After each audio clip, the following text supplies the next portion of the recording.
but my addiction just overtook everything, and my thoughts, I think, really were I really had distorted thought patterns. I think I was confused and thinking I was like living this cool, great life, and I was really just living it. It was just a disaster that I was heading towards. Um, you know, anyway, in the end, I got caught selling drugs, selling cocaine to some undercover policemen. Which the details aren't worth getting into, but needless to say, I made a lot of mistakes, and I got caught, and they wanted to make an example out of me, which I deserved, I think, in a lot of ways. So I ended up going to prison in Rhode Island here. Welcome to the Cardinal Way for Men. My name is Ed Cardinal, and this is the next edition of Next Man Up, candid conversations with men recovering from addiction. And it is a pleasure to have as my guest tonight, Peter S. And he can, if he wants to give his last name, that's fine. But I'll leave that up to him. But anyways, I've known Peter. I was thinking about this since the mid to late 90s. Actually, I was a substance abuse prevention counselor in a high school, and at that time, Peter was working at a local outpatient clinic. So he would come in, and I would get to refer some of the kids I was working with to him to work longer term. And we built up a relationship and has kind of stayed in touch through social media, through Facebook. And also I didn't live too far from him before I moved from Rhode Island. So I got to see him hanging out at the beach. And so it's always great to hear about what's going on in his life, all the good things going on in his life through Facebook. And there has been a lot of good things. So I'm looking forward to hearing about those. But Peter, I was thinking about our times together back in the 90s, and I don't think I ever heard your full story and what brought you into the work that you did through your career. I got bits and pieces, but never the whole thing. So maybe we can start there. What got you into the substance abuse field? Well, first of all, thanks for having me, Ed. This is great. I really, we've been trying to do this for a while, but we've had a little, I'm a Neanderthal, and that's pretty good, but I'm like, trying to get this thing, up and running with Zoom is a little tough. But and my last name, I can use my last name. It's Slom, S-L-O-M. I've known because in my program of recovery, it's kind of anonymity, but in my public life, people know kind of who I am. Up here in Rhode Island. Yeah, well, I've for when I the first part of my life, I was I kind of had this progression of substance use a lot of people have, starting when I was young, starting with drinking and smoking marijuana when I was like 14, 15, some typical stuff, but kind of started progressing. And I was the type of person that I had a lot of, personal insecurities and stuff. And the best way for me to deal with them was usually by putting some type of substance in my body. And it kind of made me feel more normal, made me feel more accepted. I liked the way it made me feel. I was socially uncomfortable before that. But unfortunately, as the years went by, it started dominating my life, and I found I had a tough time really slowing down and stopping. I just wanted to do more and more stuff. And that went on. The short version is it went on from when I was 14 till I was 34. And it went through this progression of, alcohol, marijuana, pills, hallucinogens, cocaine, which became my main drug of choice, along with alcohol. And somewhere along the way, I decided that it would be a good idea to start selling drugs, because that way I would defer the cost of my usage. And that became another addiction too. I became addicted to selling stuff, the thrill and the risk and the little bit of a power thing, women liked me and men respected me and whatever. A lot of people just using me, really, what it came down to. But I did use a lot. It was, I went on for about close to 20 years, and so as I got older, I was kind of successful in life. But, I struggled a little bit, trying to figure out my path. I worked a lot in restaurants, and which was a breeding ground for addiction, I think, and alcoholism, drug use. And then after that, I went to work with my dad. He had a printing business, which I kind of liked, but I really didn't thrive at it. It wasn't something I was passionate about. And I was coaching sports. I was coaching basketball at the local high school. I was coaching there, and I liked doing that. I liked connecting with the kids. But my addiction just overtook everything, and my thoughts, I think, really were I really had distorted thought patterns. I think I was confused in thinking I was like living this cool, great life, and I was really just living it. It was just a disaster that I was heading towards. Anyway, in the end, I got caught selling drugs, selling cocaine to some undercover policemen. Which the details aren't worth getting into, but needless to say, I made a lot of mistakes, and I got caught, and they wanted to make an example out of me, which I deserved, I think, in a lot of ways. So, I ended up going to prison in Rhode Island here, and I went there, and I was 34 years old, and I never really had any experience like that. It was, that's old to start.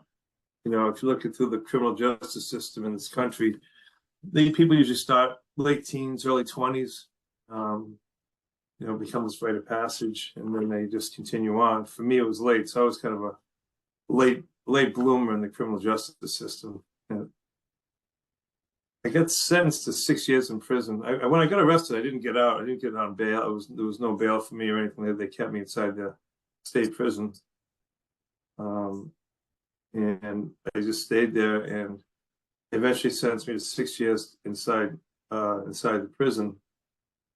When I was in there, I started looking a lot at myself, and at first I was really angry, blaming other people, why did I get set up? Why did this happen to me? I wasn't doing anything wrong, I'm like.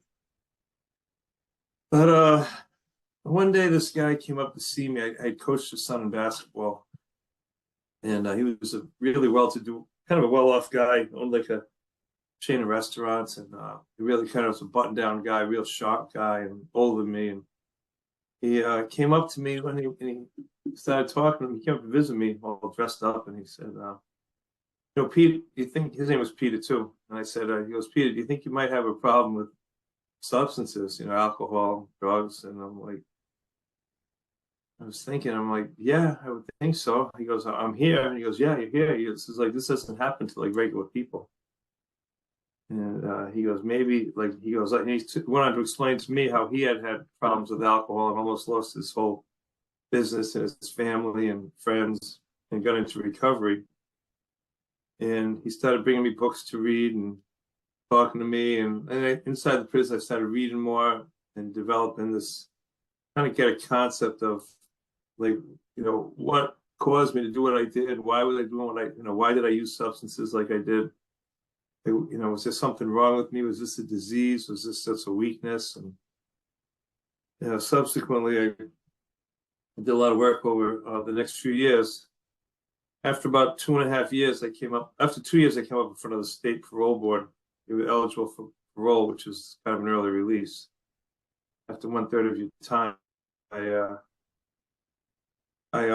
went in front of the parole board, and I was trying to get into a drug treatment program, and for some reason, I just could not get in anywhere. Nobody was calling me back. It was a bad time. But one program in Narragansett, Rhode Island, came up to see me. And this guy came up and interviewed me, and he was kind of a tough guy. He was really giving me a hard time. He thought he goes, if you just want to come here to get out of prison, I'm not interested. But if you really want to get better, I'll take you in the program. So that's what I wanted to do. So I told him that, and he believed me, and they took me into the program, and I went in front of the parole board. And eventually they approved me to get paroled, and they paroled me to this program called the Galilee Mission in Narragansett. I still didn't really know what I was going to do with my life. You know, I had 5 felony convictions. I had almost 3.5 years of parole over my head. I had 12 more years of probation. So I was really kind of stigmatized. You know, the criminal justice system in this country can be very tough on people. A lot of people give people second chances. You know, there's a lot of really forgiving people in society, but there's also people that, you know, one mistake and that's it. But I was fortunate. I went to the mission. It was a 6-month program. I was working in a restaurant. I worked as a waiter. I started going back to, I don't know what I was going to do with my life, Ed. I just kind of was like, I wasn't sure. I was sitting in a counseling session with my counselor of the program, and he goes, "What are you going to do?" And I'm like, "I don't know." I'm like, "I'm not really sure. I can't work in restaurants." I was like 37, 37. And he goes, "What do you know a lot about?" He goes, "What are you interested in?" I'm like, "I don't know. I know a lot about alcohol and drugs. I can tell you that." He goes, "Maybe you should, you know, do you ever think about working in the field?" And I'm like what you're doing? He goes, "Yeah." I'm like, I hadn't really thought about it, but you know, I'll think about it. So I went back to the guy Peter, who ended up being my AA sponsor. You know, all that time he spent together, you know, and he was, you know, that's the person who you kind of lean on and maybe work the 12 steps of recovery with and kind of hang out with and go to meetings and stuff. And he said, "Oh, I got a woman who might be able to help you." It was his counselor when he went to a program. So I hooked up with the woman. She told me to start going. I should go to URI, University of Rhode Island, go to night school and take some classes. So I started taking these classes. It was a substance use program. It was 5 or 6 classes. You know, introduction to counseling, psychotropic drugs, which I knew a lot about. Abnormal psychology, which of course I was going to get an A in that. Crisis intervention, all these different classes, all really good classes. And yeah. I did well. I started getting A's and everything. And the woman ended up hiring me. The woman who told me to go, they ended up hiring me in a program where she was running, kind of as a night watchman, like come in at 11 o'clock at night and work till 7 in the morning. My job was I paid at the time, it was like $5 an hour. And she goes, "Just talk. The guys want to stay up all night and talk to you. Just talk to them. You don't have to counsel. Just talk to them." And then, because if anybody comes in drunk, though, you got to throw them out. You can't let them back in. So I was a lot bigger and stronger in those days. Anyway, I did that and I liked it. And then she helped me get into a training program to become a counselor, and I started working on that. I liked doing it, but I knew I needed more education. Now I'm still on parole, and I'm trying to get my life back together. And I'm working really hard at my recovery. I'm like going to meetings a lot and meeting a lot of different people in sobriety that weren't drinking, that weren't doing drugs, and started thinking maybe I can actually do this. So then I had another woman said, "You should try to get your master's." I already had a bachelor's degree when I was younger. To try to get your master's degree in social work. Wasn't really sure what social work was at that point.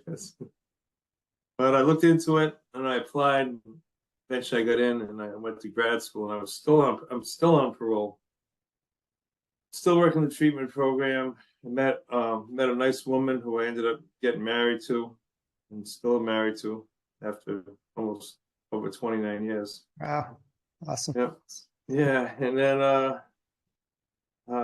I went to grad school, and it was very challenging because I was an older guy. I was, formerly incarcerated person. I was on parole, and I hadn't been a really good student when I was young. I was not a good student in high school. I was pretty good. College, I was not good at all. But now I was ready to learn, and I was paying for everything out of my own pocket and scraping together money, and I did well. You know, everything I did in grad school came out good, got all A's, and thrived and really enjoyed it. And so that was my, education became a big part of my life. And right after that, I started working. I had a couple of jobs. I met you. I was working for a place, a counseling place. There was a couple of places. I worked for that place, Simpatico, and I worked for a place called Child and Family Consultants. And I still worked at the treatment center. I worked 3 jobs. And then a big thing happened to me. I applied for a job with the state of Rhode Island in juvenile corrections. I saw an ad in the want ads. I don't know if they still have those in the Sunday paper. I think Oh, they're outdated yeah. now. Oh, yeah. Yeah. Yeah.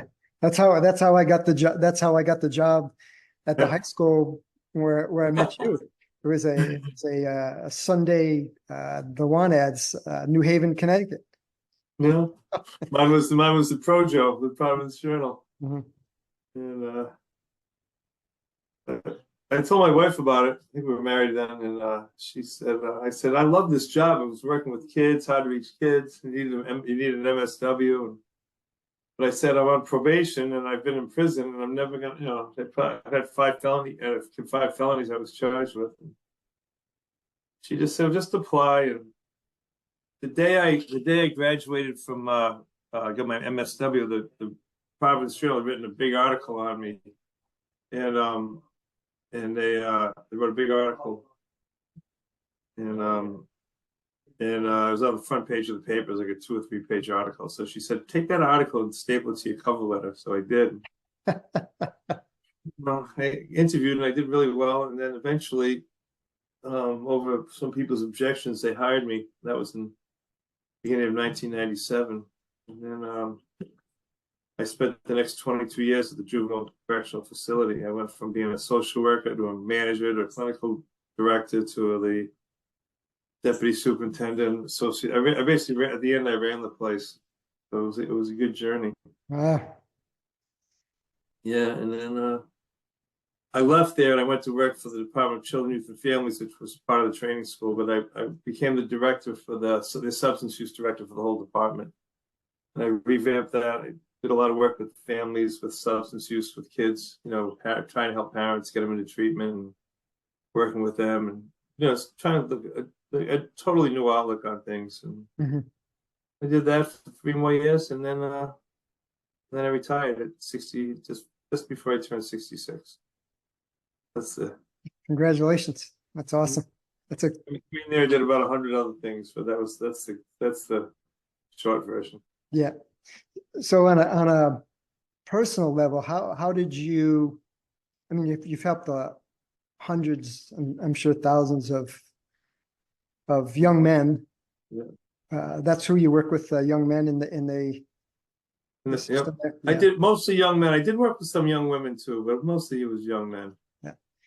Yeah. So that's got to bring you some joy, knowing that you help so many people. How did you change as a man when you got into recovery? I mean, I'm sure you've evolved. You're still going. I think you're still going to meetings. You're still doing your personal development work. How have you changed personally? Well, you and I have talked a lot over the years about, like kind of the ideas of what it means to be a man and masculinity. When I was selling drugs, and when I first kind of went to prison, I had that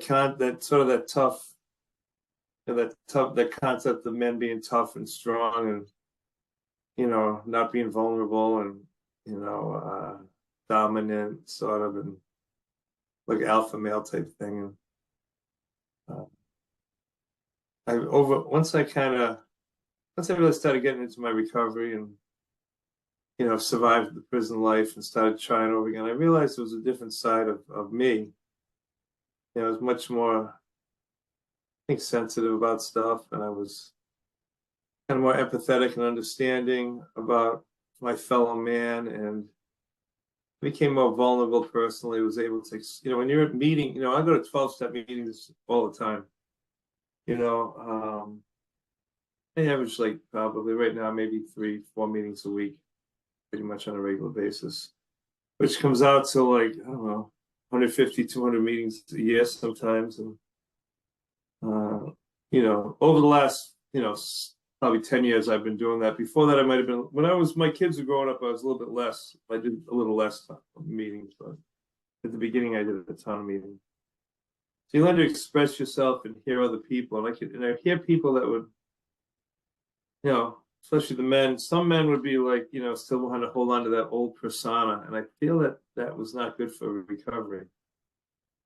To me, the idea of, learning to express yourself honestly and listening to what the other person has to say, and really, listening to the person and hearing what they're saying. And if they wanted help, like, how can I help this person? What can I do? And I think that's kind of been the big, it's been a big change. And, I was at a meeting, yesterday. I went to a couple Friday, Saturday, Sunday. There was a whole bunch of guys that have been sober anywhere from 2 months to 9 months to a year to 2 to 3 years, kind of all that early recovery stage. And then there's other friends of mine that have been sober 9 years, 12 years, 25 years, up to 30. I'm 34 years. So, and everybody, we go together and we'd be sitting around with guys. We have women too, but it doesn't matter whether you've been sober that 2 months or that 34 years. Everybody's still kind of just talking on the same plane. Yeah. Like, what's going on? What's happened with your life today? What's hard? Yeah. Two of my really good friends in recovery are married to sisters. I'm good friends with the sisters too. Yeah. And the sisters had a mom. She was 92, and I was friends with her. I just was down in Florida spending some time with her, and she was in great health and sharp as a tack, but she had a stroke and she passed away. So, passed away a few days ago. The wake, I just came back from the wake tonight. But talking to the guys, especially, it's like, one guy's been sober 25 years, the other guy's been sober about 12 years. And the vulnerability that men express sometimes in recovery, whether it's, hugging it out, crying, the puddles that we cry sometimes, the sensitivity, the understanding. That's been that is such an important thing. So, and that camaraderie and the brotherhood that, I've developed with that, that group of men. It's awesome. So important. Yeah, it is. What year did you get sober? 1990. 90. So 1990, I got arrested. I did about 27 months in prison, so I stayed clean then. And then I got out, did 1 months in the treatment center. Then I kind of developed a thing called, back then they didn't have them, but I developed a sober house with myself and 2 other guys. It didn't go well at first. We had to kick one of the guys out, but then another guy. Wow. And stayed there for a year. And then by that time I was with my wife, Julianne, and we weren't married yet, but we started cohabitating. So. Click the link in the description to receive your free ultimate guide for men over 45, Unlocking the 10 Secrets to a Fulfilling Life. Yeah, so I got sober the December of '89. So just you got me a little bit. You got me by about 4 months, 4 or 5 months. Yeah, really. What happened to you? Was it anything special? Yeah, I mean, I was 26 years old, and drinking and alcoholism was a big part of my family. Grandparents, grandmother on my dad's side, grandfather on my mom's side, siblings, and alcohol was my parents their philosophy was they knew we were going to drink, so why not allow us to drink at home, have the party. So we were the family that had the keg parties every weekend, even though we were athletes.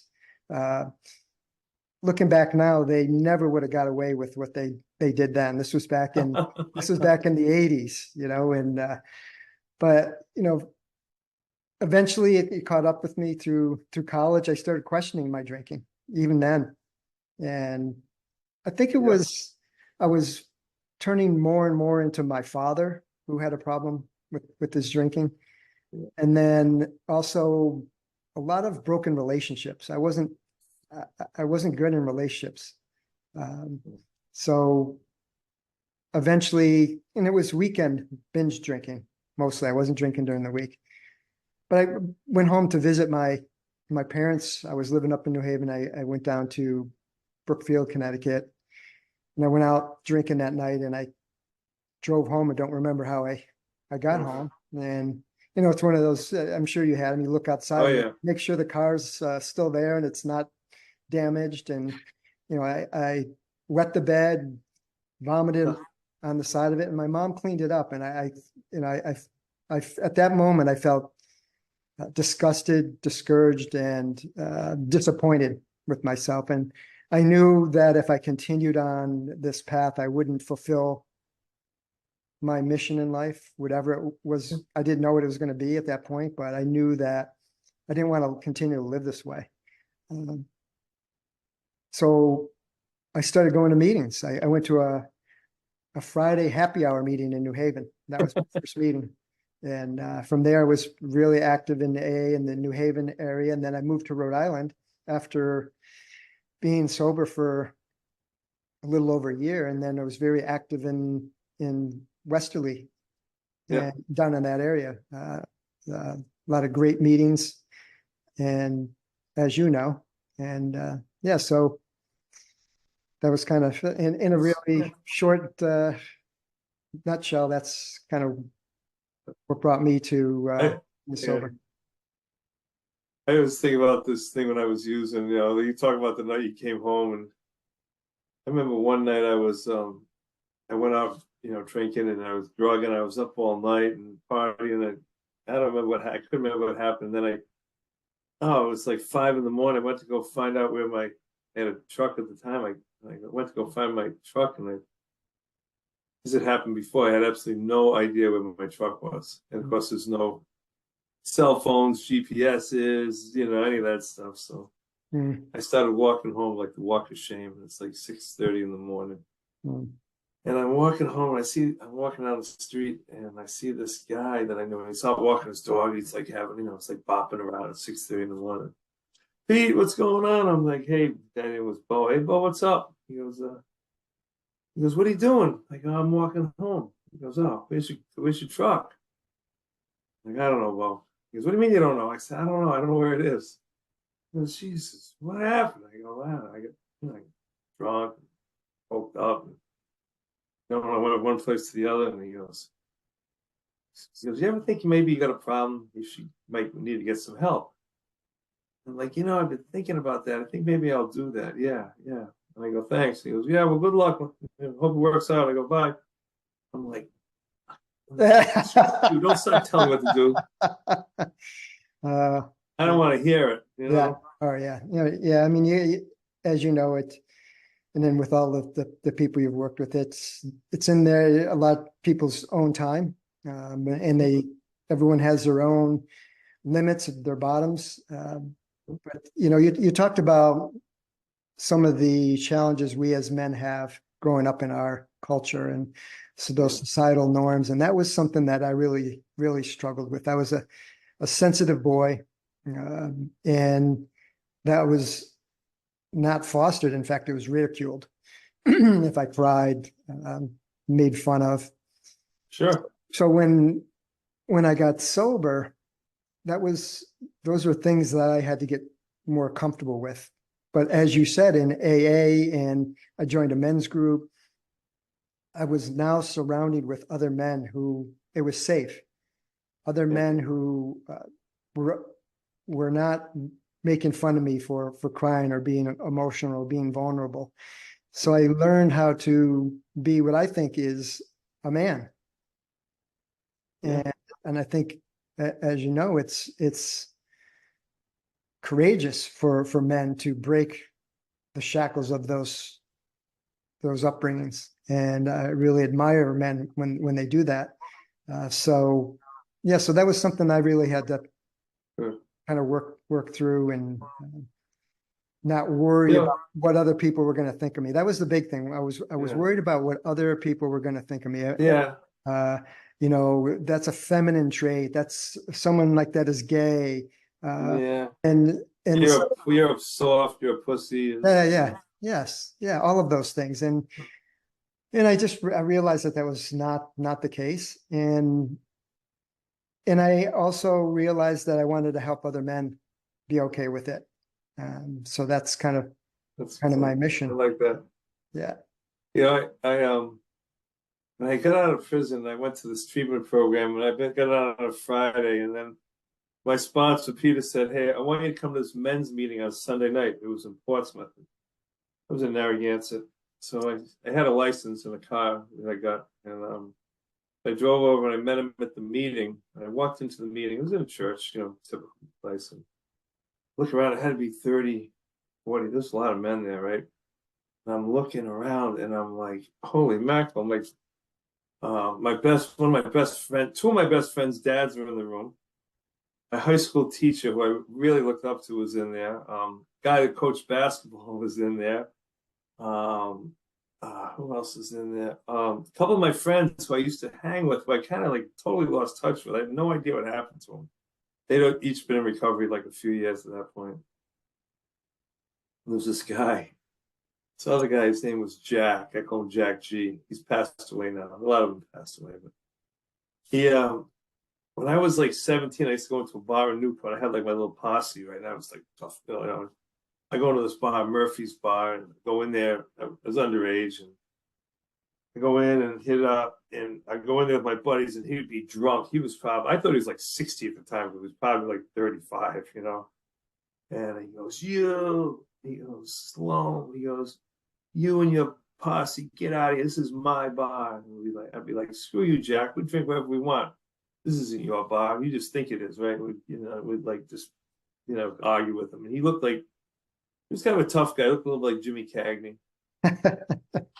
So I couldn't stand. He drove me nuts. Anyway, he's at the meeting. He's at the men's meeting. I haven't seen him in like 20 years, right? And he comes up to me. It's you. And he points to the empty chair. Now, you've heard this saying. He goes, I've been saving this chair for you. I'm like, what? He goes, been saving this chair for you. Now, I didn't know at the time, that's a classic AA saying. Yeah. Saving the chair for you. I'm like, this guy's out of his mind. So I sat in the chair, and I later learned that was a regular saying. And the guy was so into it. My friends used to call him Mr. AA. He was so committed to his recovery, and he helped everybody. The guy, he was such a jerk when he drank, and he was such a tough, Mr. Tough guy. But when he became sober, he was like a really good guy. And he was just like, all he wanted to do was help people out. Mm-hmm. Yeah. So, that was my first, that idea of a men's meeting. I wanted to go to meeting. I wanted to meet women too, but you know what? It was more important to work on my recovery. Mm-hmm. Yeah. Did you grow up in Newport? Is that Yep. So what was, I know that's a close-knit community. What was that like for you after you were arrested, and you had a family business there? What was that like for you for your family and for you to kind of? Well, it was extremely humiliating. You know what? I always think this: if somebody like me gets arrested, it's hard on me. It's way harder on your family. My family had to live with the newspaper articles. They had to, deal with some like financial disaster that was coming up, the impending sense of what was going to happen to their son. I had a couple of really close friends who stood by me. A lot of them kind of, distanced themselves. They didn't want to be associated with me. But some were even stronger. They're still my friends. Like, my closest friend from Newport, and one of my brothers is like, they were like right there. And they're still there 34 years later. But it was tough. It was, and it was embarrassing too. And I coached all these kids and, their families. I was close with them. I let everybody down. So in the program, eventually, when I started doing, we're going through the 12 steps of AA, I had to I had to make I did a search and feel moral inventory of myself. I mean, all the steps were important to me. My life was unmanageable. I had to turn my will and my life over, to a higher power. But then I had to do a searching, fearless moral inventory. But then I eventually had to make amends to like people that I had harmed. And that was a long list of people. It was, you know, people, a lot of it was the families of the kids I coached, Mm. people in the community, you know, my family, obviously. You know, so I also kind of learned to forgive myself. Right. I think like we're really hard on you, we're hard Yes. on ourselves. Yeah. Yeah. That's a big one. It's funny that you say that because that's something I do a virtual men's group. I facilitate it. And Oh yeah. one of the topics was forgiveness and who do you need to forgive? And we had that discussion. And then the following couple of weeks, what came to me, and this was something I needed to work on my own life. I need to forgive myself. Like you said, we're harder on ourselves, and I think it needs to start with us. Yeah. I really do. And you know, when we can forgive ourselves, then we can love ourselves more. And Yeah. Somebody said, I heard a woman say one time in an A meeting to a new woman that came in, she goes, don't worry, we'll love you until you learn to love yourself. right. Yeah. It's like that always stuck with me. Mm-hmm. And I like to share that with newcomers too, you know. Right. This is a little story. I went to the wake tonight, and I was after the meeting. There was a bunch of people from the program. There, a couple of women friends of mine, and this young guy who had a year sober, but then he was drinking and he relapsed and he got into a bad accident, DUI and stuff. But now he's doing good. He's like 3 months sober, and he's coming to meetings, and he's just doing. You can tell he's got it. You know, he really has it. But somehow, we're talking. All of a sudden, I made a comment about, well, at least I haven't been arrested lately or anything for something or this and that. And then I realized, oh shoot! I go, I'm sorry to the kid. I said, I'm sorry. It just came out. I wasn't even thinking about you. And he goes, it's all right. I deserved it, you know. And Yeah. but I wanted to apologize to him because I didn't want to. The last thing I want to do was like, you know, I don't want to forget the past, but I don't want to have to live in it either. I want to remember what happened, but Right. I can't let it hold me back. Yeah. What kind of father were you able to be compared to the father you probably you would have been if you didn't do this work and get clean and sober? Wow. Well, my reference, you know, my main reference was my own dad. My own father was just he was a great guy, you know, and just, you know, he was a good role model to me. You know, he had a little bit of anger once in a while, but he was, you know, fair and, well, you know, he was a good guy, straight shooter. But I think when I was younger, if I had kids, I probably would have been like the yelling, like, you get out there and play football and go out there and do this and go out there and do that. And, you know, my oldest son, he's a good athlete, you know, played different sports, but he wasn't like a star or anything. And he was, you know, he was more of a good student. And,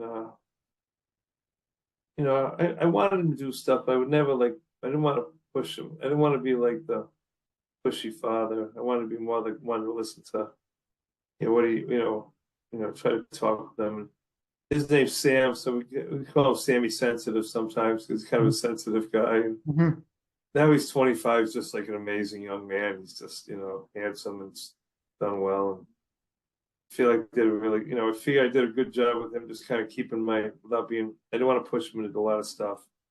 I leave that to Julia to do the pushing. And it sounds like you allowed him to be sensitive, Sam. Yeah. You didn't ridicule him for being that way or judge him or no. There were times I was upset. I would never get upset with him if he drank or he smoked too much. I'd get upset with him if he spent too much time in his room playing like stupid video games. Not Minecraft. Maybe that's what it was. Yeah, Minecraft. They call it Minecraft. I'm like, Sam, get off the computer, you know, like, you know, that's the only time you know. But I would never really, other than that, like I didn't really, just kind of like, just wanted to keep him. I'm like the guy, like in a bowling lane, you know, they have you know, when little kids have the guides on the bowling lane, so they throw the ball down and won't go into the gutter. I just wanted to be like the guy that wouldn't make sure he didn't fall into the gutter. He didn't have to just strike, just, you know, knock a couple of pins down and do well. Yeah. Well, that's a great analogy. Yeah. He did great. Won some good awards in high school. Went on to have a good college career, and then came home. Now he lives in DC. I just went down to see him. He came home last week. He came home to see his mother's retirement. She retired, so Tuesday night we had a party for it. He flew up Tuesday morning, and flew out Wednesday afternoon. Just came down for just to do that. Come back again. He'll work virtually for a couple of weeks, this month. My other son was more challenged academically, but a tremendous athlete, like just off the charts athlete. And I used to go to these games and see some of the parents. No, it wasn't just fathers, some mothers like screamers and like yell at the refs and bitch about the other kids and yell at their own kid. I'm like, I'm not doing that. I'm not doing that stuff. I'm like, inside of me, I wanted to yell sometimes, like at him sometimes, and I coached him a lot. I only yelled at him one time. I know that, and I can remember what it was, and it was something stupid. But other than that, I never, I let him do what he wanted. The big thing he came to me one day and he said, Dad, he goes, I'm playing like 5 sports. And he goes, should I just do one sport and try to be like really, really good at it? Or should I just keep doing all the different sports and just try to be good in all of them? I'm like, I don't know. What do you want to do? Like, that's like, Yeah. I know what I wanted. I know what I wanted to do. Yeah. I wanted to try to do as much as he could. And I'm like, well, you should just do whatever you want. Don't do any sports if you don't want, which would have killed me, of course. Yeah. So I said, just do whatever you want. He goes, I think I'm just going to try, because the coaches keep wanting me to give up this sport and do this and just do that and do this, 12 months a year. I don't want to do that. I'm like, good, then do whatever you want. So he became a 5-sport athlete in high school. Then he went to college and he's continued. He's 22 now. He's playing softball tonight. He had baseball. He plays basketball. He plays golf, disc golf, volleyball. He plays pickleball with me, the old man sport. So he's got like 7. Now he's got like 7 things going. Oh gosh, that's awesome. Yeah. But I think that the theme is that, again, I just want him to do it, the way I deliver the message, same way I deliver a message to a client oftentimes, is, let them come up with the answer. Right. If I feel like there's a struggle, there's something that I need to correct, then I'll correct it. Right. Right. Make an adjustment. That's great. That's great words of advice right there. That's for sure. Yeah. So in closing, any parting thoughts or advice for men struggling with addiction, or maybe men in recovery? One thing we didn't get into is wellness. Is wellness a part of your recovery, and how is? Yeah, well, to me, it is, when I think about it, it's like Julia's a big influence on how I eat. Like, she's, doesn't eat meat. She doesn't eat chicken. She doesn't eat dairy. Once in a while she might have so she's supposed to eat vegetables, grains, fruits, and some seafood. So because of that, I try to every once in a while sneak a piece of bacon in.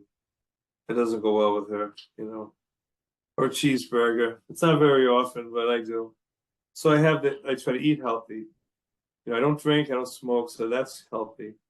I work on like some anger issues I still have to work on. I really really need to rate. Sometimes I let my emotions get the best of me. Exercise is huge. I played basketball. I think I played basketball until I was like probably 60, early 60s. I played tennis for quite a while, from the time I was like 40 till like mid 60s, and I started riding my bike a lot. And I go to the gym. I do work out, and put on the headphones, and listen to music. I go to a lot of music festivals. I went to a music show in New Haven last night. With a couple of sober guys, and a couple of guys who had a few drinks. But one of the guys is a guy that's like just has over a year sober. We've been hanging out all the time, do a lot of shows together. So so that's all. I try to be like well-rounded, every night before I go to bed, I try to read a little bit. I try to work on a crossword, and then I treat myself to a show, some type of Netflix show or something like that. Yeah. Well, that's a pretty well balanced life, and I know for you too, spending time with family is important.